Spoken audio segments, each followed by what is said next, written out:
আমির হামজা হুজুরের বিরুদ্ধে গ্রেপ্তারি পরোয়ানা, যে কোনো সময় গ্রেপ্তার হতে পারেন আমির হামজা হুজুর। আপনারা সবাই জানেন, জ্বালানি মন্ত্রীর বিরুদ্ধে আমির হামজা হুজুর বাজে মন্তব্য করেছিল। বলেছিল জ্বালানি মন্ত্রী নাকি একজন নাস্তিক এবং ধর্মবিদ্বেষী। এই কথার কারণে আমির হামজা হুজুরের বিরুদ্ধে দেওয়া হয় মামলা।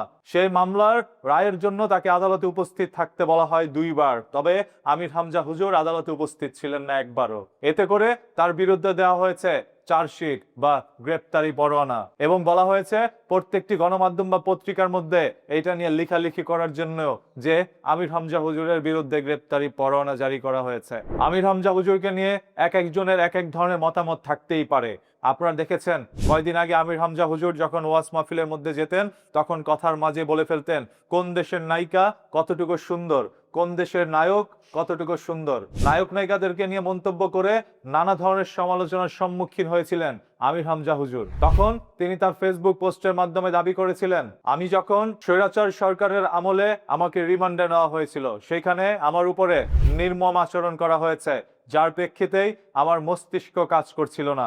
এতে করেই আমি এক এক সময় এক এক জায়গায় বাজে মন্তব্য করে ফেলি আমার ইচ্ছার বিরুদ্ধে গিয়ে। তখন মানুষ আবার তার পক্ষ নিয়েছিল এবং বাংলাদেশের জাতীয় নির্বাচনে আমির হামজা হুজুরকে ভোট দিয়ে নির্বাচিত করেছে মানুষ।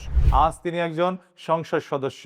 একজন সংসদ সদস্য হয়ে আরেকজন মন্ত্রীর বিরুদ্ধে এই ধরনের কথাগুলো অনেকে মেনে নিতে পারেনি, যার কারণেই তার বিরুদ্ধে মানহানির মামলা করা হয়েছে। সেই মামলায় এখন তাকে গ্রেপ্তারি পরোয়ানা দেখানো হচ্ছে। যে কোনো সময় আমির হামজা হুজুরকে গ্রেপ্তার করতেই পারে আইন শৃঙ্খলা বাহিনী। আমরা 5ই আগস্টের পর এক গণ অভ্যুত্থানের মাধ্যমে নতুন এক স্বাধীনতা অর্জন করেছি বলে দাবি করছিলাম।